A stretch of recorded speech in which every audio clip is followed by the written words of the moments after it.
Hello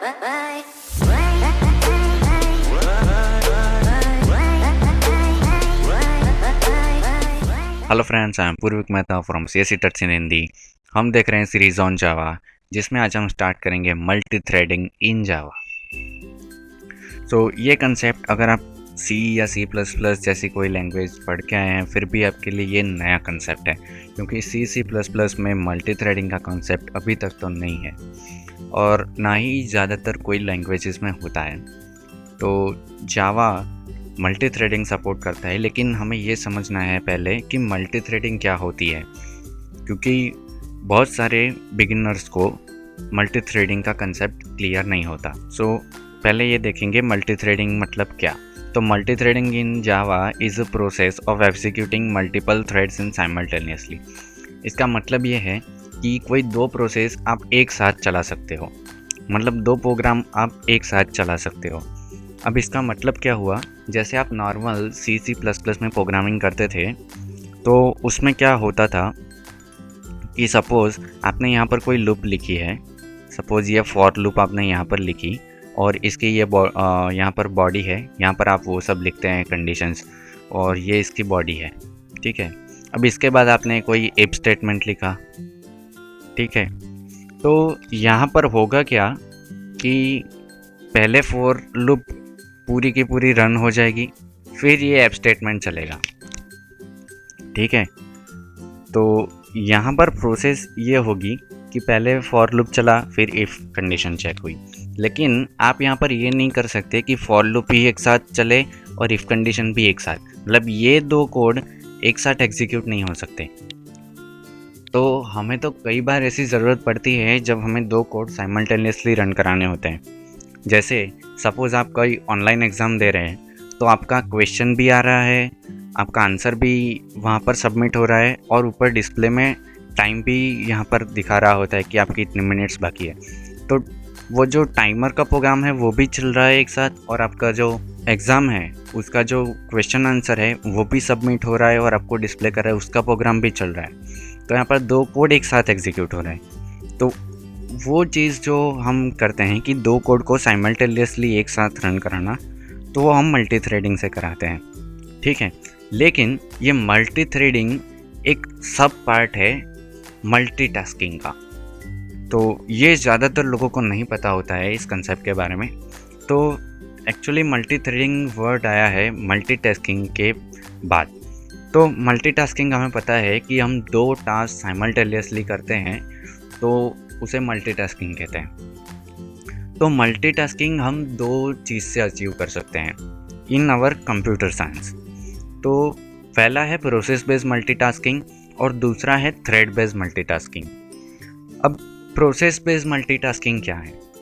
तो process based multitasking मतलब कि हम प्रोसेस के साथ वर्क करके मल्टीटास्किंग अचीव करें। लेकिन ये प्रोसेस बेस्ड मल्टीटास्किंग क्या होता है कि जितने भी प्रोसेसेस है, अब कोई प्रोग्राम आप ले लें कि सपोज़ आपको कोई कैलकुलेटर ऑन करना है, तो कैलकुलेटर पर डबल क्लिक करके ओपन करना, तो वो एक प्रोसेस है। आप A+B करते हो 2 नंबर के लिए, तो वो एक प्रोसेस है, ठीक है। तो मल्टी प्रोसेसिंग में क्या होता है कि जितने भी प्रोसेस है उनको सेपरेट मेमोरी एरिया मिलता है। आपकी मेमोरी में जो एड्रेस होते हैं, तो हर एक प्रोसेस के लिए अलग अलग मेमोरी एड्रेस होता है, उसे मल्टी प्रोसेसिंग कहते हैं कि each process have separate memory area, ठीक है।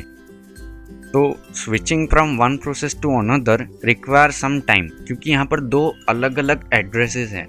आप बात करें कि कोई घर से आपको दूसरे घर जाना है, तो आपको थोड़ा तो टाइम लगेगा ही, क्योंकि दोनों अलग अलग प्लेसेस हैं और आपको एक प्लेस से दूसरी प्लेस पर जाना है, ठीक है। तो वही चीज़ यहाँ पर है। तो यहाँ पर लिखा है कि it's mostly apply with operating system, not in application program. तो ये जो मल्टी प्रोसेसिंग यूज़ होती है जनरली ऑपरेटिंग सिस्टम के साथ यूज़ होती है। हम जो एप्लीकेशन सॉफ्टवेयर्स या एप्लीकेशन प्रोग्राम बनाते हैं उसमें ज़्यादातर मल्टी प्रोसेसिंग का यूज़ नहीं करते। क्यों नहीं करते? क्योंकि यहाँ लिखा भी है cost of communication between the process is very high.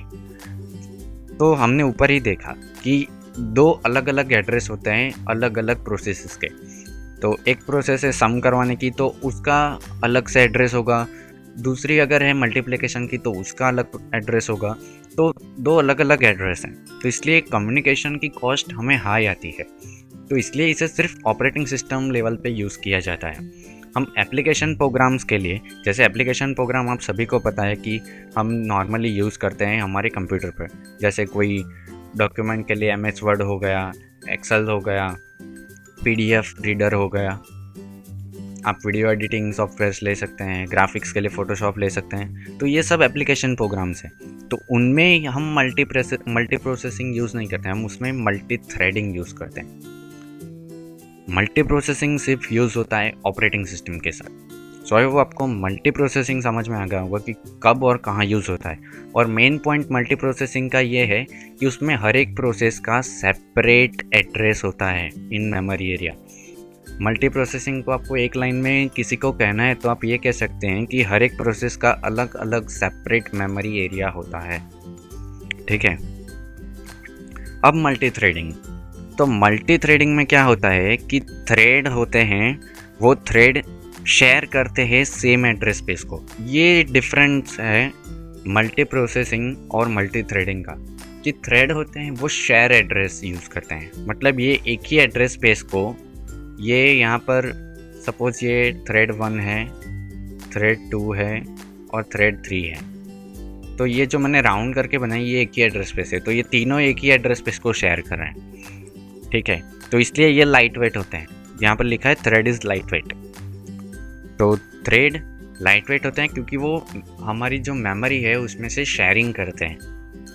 जबकि मल्टी प्रोसेसिंग में क्या है कि हर एक प्रोसेस के लिए अलग अलग एड्रेस स्पेसेस होती है।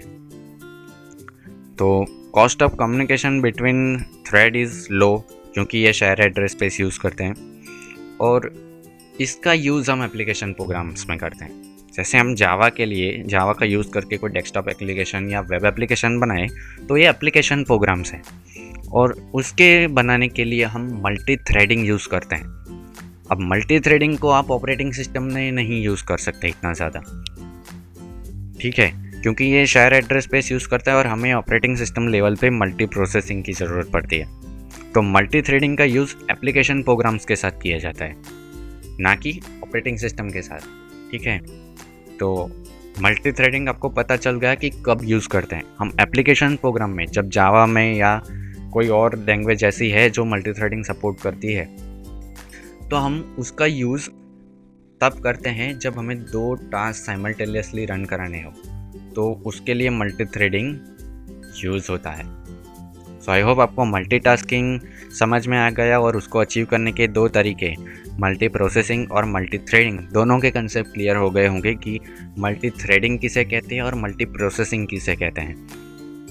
तो ये इंटरव्यू के हिसाब से भी अच्छा क्वेश्चन है कि what is different between multi processing and multi threading, क्योंकि मल्टीटास्किंग तो आप अचीव इन दोनों से कर सकते हो, लेकिन इन दोनों में डिफरेंस क्या है कि एक है जो individual separate memory area use करता है मल्टी प्रोसेसिंग, और मल्टी थ्रेडिंग में शेयर एड्रेस स्पेस यूज़ होती है। और मल्टी थ्रेडिंग हम एप्लीकेशन प्रोग्राम्स में यूज़ करते हैं और multi processing operating system level पे। So what is thread? अब तो हमारा फोकस हमारे जावा पे है, तो थ्रेडिंग पे ही कॉन्सेंट्रेट करेंगे। मल्टी प्रोसेसिंग हम OS की सीरीज़ में देखेंगे, तो यहाँ पर हम जावा में मल्टी थ्रेडिंग पे कंटिन्यू करते हैं। सो what is thread? Thread is light weight सब प्रोसेस और स्मॉलेस्ट यूनिट ऑफ प्रोसेसिंग। ठीक है, जो प्रोसेस होता है उसका सबसे स्मॉलेस्ट यूनिट, उसे हम थ्रेड कहते हैं। तो मैं एक्चुअली ये आपको प्रैक्टिकली दिखाऊंगा प्रोग्राम्स में। आप इसे समझाने के लिए मैं यूज़ कर रहा हूँ ये सब, क्योंकि जो बिगिनर्स होते हैं उनको ये सब कुछ नहीं पता होता कि थ्रेड क्या होता है और प्रोसेस क्या होती है। सो इसलिए मैं इस स्लाइड का यूज़ कर रहा हूँ कि आपको बेसिक बता दूँ, तो आपको जब मैं प्रैक्टिकली दिखाऊं तब आप कंपेयर कर सको कि हाँ ये चीज़ ऐसे हो रही है। सो thread is a light weight सब प्रोसेस। ठीक है, थ्रेड आर इंडिपेंडेंट होते हैं थ्रेड्स की। आप जितनी मर्जी चाहे उतने थ्रेड बना सकते हैं। सपोज़ आपके पास थ्रेड, मतलब हम हिंदी में कहें तो एक धागा होता है, उसे हम थ्रेड कहते हैं। तो थ्रेड का काम क्या होता है कि किसी भी प्रोग्राम को बारी बारी से एग्जीक्यूट करवाना साइमल्टेनियसली। तो ये होता कैसे है कि सपोज़ आपके पास 3 कोड है, ठीक है। एक में सपोज़ ये एक फॉर लूप लिखी हुई है, एक में यहाँ पर आप इफ़ कंडीशन चेक करवा रहे हैं। मैं आपको एग्जांपल के लिए दिखा रहा हूँ, आप कोई भी कोड यूज़ कर सकते हैं। और सपोज़ यहाँ पर आप कोई अरिथमेटिक ऑपरेशंस करवा रहे हैं, ठीक है। हमारे पास 3 थ्रेड्स हैं। तो अब हमारे लैपटॉप या कंप्यूटर में प्रोसेसर तो एक ही होता है, ठीक है। हमारे पास एक ही प्रोसेसर है, तो एक प्रोसेसर एक टाइम पे तो एक ही प्रोसेस को एग्जीक्यूट कर पाएगा। तो थ्रेडिंग का काम क्या है कि ये थोड़े थोड़े टाइम सारी जितने भी थ्रेड्स हैं उससे ये प्रोसेसर को कनेक्ट करता है। अब देखिए, फॉर लूप को हमने इससे कनेक्ट किया, ये एक कोड है, एक पोर्शन है प्रोग्राम का, ठीक है। इसे ये मैंने सिर्फ इफ फॉर 4 लिखा है, इसका मतलब ये नहीं कि सिर्फ इफ फॉर 4 को करता है। ये एक पोर्शन है कि यहाँ पर कुछ कोड और भी होगा। तो ये क्या करेगा कि ये फॉर वाली जो प्रोग्राम है उसको पहले थोड़ी देर प्रोसेसर से कनेक्ट करेगा, तो ये एग्जीक्यूट होगा। फिर थोड़ी देर इसको कनेक्शन कट करके दूसरे थ्रेड के साथ इसका कनेक्शन करेगा, तो थोड़ी देर इफ़ कंडीशन का कोड एग्जीक्यूट होगा। और फिर इसका कनेक्शन हटा के थोड़ी देर इसका एग्जीक्यूट करेगा। तो इसमें होता क्या है कि तीनों कोड एक साथ यूज़ होते हैं। ये होते हैं इंडिविजुअली 1 बाय 1, लेकिन ये इतना फास्ट होता है कि आपको ऐसा लगेगा कि तीनों एक साथ रन हो रहे हैं। तो इसे हम मल्टी थ्रेडिंग कहते हैं। अब इसका एग्जांपल हम देखें तो मैंने आपको ऑलरेडी बताया कि आपका टाइमर चल रहा है, आप एग्ज़ाम भी दे रहे हैं, आपका क्वेश्चंस भी लोड हो रहे हैं, आंसर सबमिट हो रहे हैं। तो 3 कोड, ये तीनों कोड एक साथ एग्जीक्यूट हो रहे हैं, लेकिन असल में ये दोनों 1 बाय 1 हो रहे हैं। लेकिन इतना फास्ट हो रहा है ये प्रोसेसर के साथ ये प्रोग्राम को कनेक्ट करने का कि आपको ये लगेगा कि ये जो वर्क हो रहा है वो एक साथ हो रहा है, ठीक है। तो इसे हम मल्टी थ्रेडिंग कहते हैं। सो आई होप आपको मल्टी थ्रेडिंग समझ में आ गया होगा। सो नेक्स्ट वीडियो में हम देखेंगे कि लाइफ साइकिल ऑफ थ्रेड्स। तो थ्रेड की लाइफ साइकिल है कि थ्रेड कब क्रिएट होता है, कब डिस्ट्रॉय होता है, क्या क्या होती है एक थ्रेड की पूरी लाइफ में अंदर। और ये एग्ज़ाम के हिसाब से भी काफ़ी अच्छा क्वेश्चन से पूछा जाता है सर, और इंटरव्यू के हिसाब से भी पूछा जाता है कि लाइफ साइकिल्स ऑफ थ्रेड बताएं। तो आप ज़रूर देखें उस वीडियो को। और मल्टी थ्रेडिंग में आपको कोई भी डाउट्स हैं तो आप कमेंट सेक्शन में पूछ सकते हैं। Please don't forget to like, share and subscribe this video, और उसे अपने दोस्तों के साथ ज़रूर शेयर करें जिनको ऐसे स्टेप की ज़रूरत है। So thanks for watching and happy coding.